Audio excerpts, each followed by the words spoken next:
600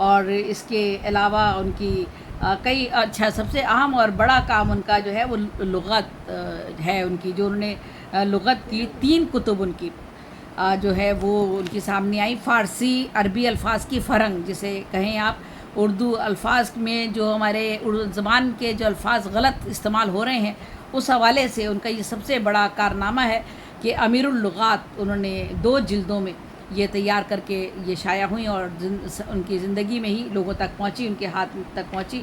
آپ کہتے ہیں، آپ کا ایک شعر میں پڑھنا چاہوں گی، نام کا نام تخلص کا تخلص ہے امیر، نام کا نام تخلص کا تخلص ہے امیر، ایک یہ وصف خدا داد میرے نام میں ہے۔ امیر تو ان کا نام ہے نا، تو وہ کہہ رہے ہیں کہ ایک تو نام بھی ہے، تخلص بھی ہے۔ بہت خوبصورتی سے کتنی اچھی انہوں نے بات کہی ہے نام کا نام تخلص کا تخلص ہے امیر، ایک یہ وصف خدا داد میرے نام میں ہے۔ یہ اللہ تعالیٰ نے وصف میرے اس میں رکھا ہے۔ آپ اسکالر، آپ ایڈیٹر، نثر نگار، ترجمہ نگار، ماہر لسانیات، علم ریاضی، تاریخ، مذہب، موسیقی، فلسفہ، تمام علوم میں، اس کے علاوہ منطق، عربی، فقہ، حدیث اور علم جعفر کی بھی آپ نے تعلیم حاصل کی، اور کلاسیکل ادب کے ایک بہت بڑے اور نمائندہ شاعر۔ آپ کے کلام میں آپ کا مشاہدہ، تخیل، حسیات اور احساس جمال انتہائی قوی تر انداز میں ہمیں نظر آتا ہے۔ زبان کی ساخت اور فکر کا حوالہ اور اسلوبیات کا معیار پختہ اور ابلاغ جو ہے بہت سہل ہے، معمولی سی بات کو بہت ہزارہا پہلوؤں سے آپ سامنے لے کر آتے ہیں۔ آپ کہتے ہیں، آ گیا اس کا تصور تو پکارا یہ شوق، آ گیا اس کا تصور تو پکارا یہ شوق، دل میں جم جائے الہی یہ خیال اچھا ہے۔ اور آپ کی شاعری کا محور اور منبع جو ہے وہ انسانی زندگی ہے۔ ہم سب کی زیادہ تر شعراء کا یا لکھاری جو ہوتا ہے وہ اپنی انسانی زندگی سے ہی اقتباس کرتا ہے، انہی مشاہدات اور تجربات کو اپنی زندگی کا حصہ اور تخلیقات کا حصہ بناتا ہے۔ تو آپ کی شاعری کا منبع بھی جو ہے انسانی زندگی ہے، اور حسن عشق کے معاملات سے زندگی کے مسائل تک آپ نے توازن اور توانائی کے ساتھ داخلی اور خارجی حیثیت کے احساس سے شدت کو بڑے شاعرانہ وجدان اور جذبات کے سیر انگیزی کے ساتھ ابھارا ہے۔ آپ کے کلام میں تغزل ہے، نرمی ہے، حسن جاوداں کیا کہنا چاہیے، ایسا نظر آتا ہے۔ آپ کہتے ہیں، وصل کا دن اور اتنا مختصر، وصل کا دن اور اتنا مختصر، دن گنے جاتے تھے اس دن کے لیے۔ بڑا مشہور شعر ہے یہ بھی آپ کا، وصل کا دن اور اتنا مختصر، دن گنے جاتے تھے اس دن کے لیے۔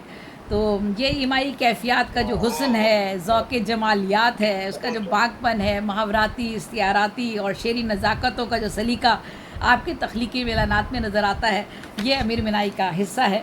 آپ کے شعری اظہار کا جو آہنگ ہے وہ آپ کی ذات سے ہم آہنگ ہے، جو کہ درویشانہ، مفکرانہ، صوفیانہ، جذبے کی پاکیزگی اور احساس کی طہارت آپ کے کلام میں ہمیں جا بجا نظر آتی ہے۔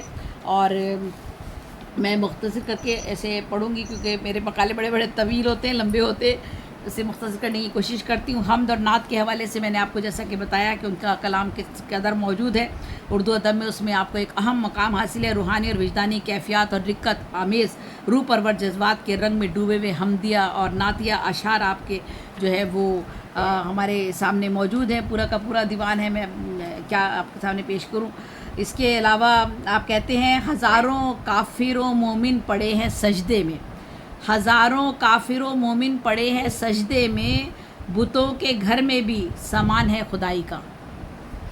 ہزاروں کافر و مومن پڑے ہیں سجدے میں، ہزاروں کافر و مومن پڑے ہیں سجدے میں، بتوں کے گھر میں بھی سامان ہے خدائی کا۔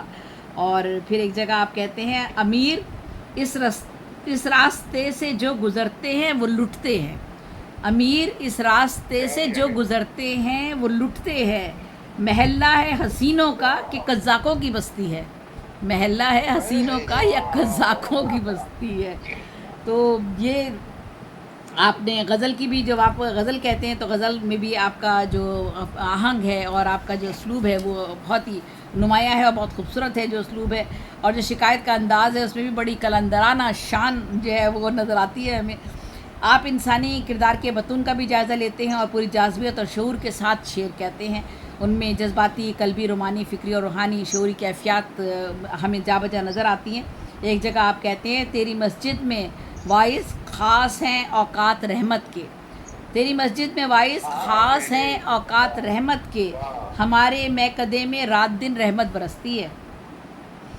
تو یہ جو ہے، اور اسی طرح سے زندگی کے جو نشیب و فراز ہیں تو وہ بھی ان کے حوالے سے بھی جو آپ نے اپنے بے شمار اشعار میں اپنی پوری زندگی جو ہمارے ارد گرد ہو رہی ہے، ہمارے جو حالات ہیں عصر حاضر کے، ان کو آپ نے سمونے کی کوشش کی ہے. کسک ہے، حسرت بھی ہے، اس میں نظر آتی ہے ہمیں، نئی طاقت بھی ملتی ہے، توانائی بھی آپ کی شاعری میں ہمیں نظر آتی ہے، اور دکھ، آس، امید، رجائیت، اور آپ کی جو ہے وہ حوصلہ اور ہمت اور امید کے جذبات بھی ہمیں نظر آتے ہیں.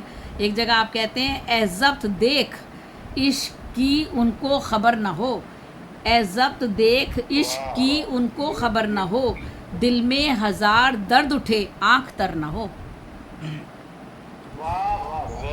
اے ضبط دیکھ عشق کی ان کو خبر نہ ہو، کتنا گہرا ہے، دل میں ہزار درد اٹھے آنکھ تر نہ ہو. بہت مشکل کام ہے، اور ان کے یہ بہت خوبصورت، ان کے کلام میں جدت ہے، موسیقیت ہے، تخیل کی پروازی ہے، اور رومان اور وجدان کا جو ہمیں جو ساحرانہ انداز نظر آتا ہے وہ بھی بڑا خوبصورت ہے. ایک جگہ آپ کہتے ہیں گاہے گاہے کی ملاقات ہی اچھی ہے امیر، گاہے گاہے کی ملاقات ہی اچھی ہے امیر، قدر کھو دیتا ہے ہر روز کا آنا جانا، ہر روز کا آنا جانا. گاہے گاہے کی ملاقات ہی اچھی ہے امیر، قدر کھو دیتا ہے ہر روز کا آنا جانا. اور امیر منائی جو ہے ان سے بے شمار ان کی اشعار ہے جن کا ہم ذکر کر سکتے ہیں، لیکن بس میں مختصر کرتے ہوئے آگے بڑھتی ہوں. ایک جگہ ایک شعر اور پڑھتی ہوں. کہتے ہیں کہ ایک پھول ہے گلاب کا آج ان کے ہاتھ میں، ایک پھول ہے گلاب کا آج ان کے ہاتھ میں، دھڑکا مجھے یہ ہے کہ کسی کا جگر نہ ہو.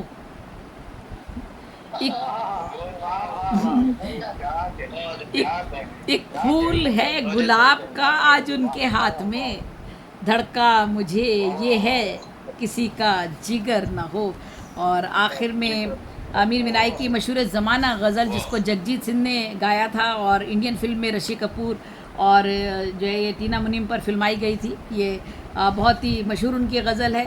سرکتی جائے ہے رخ سے نقاب آہستہ آہستہ، نکلتا آ رہا ہے آفتاب آہستہ آہستہ، شب فرقت کا جاگا ہوں فرشتوں اب تو سونے دو، شب فرقت کا جاگا ہوں فرشتوں اب تو سونے دو، کہیں فرصت میں کر لینا حساب آہستہ آہستہ.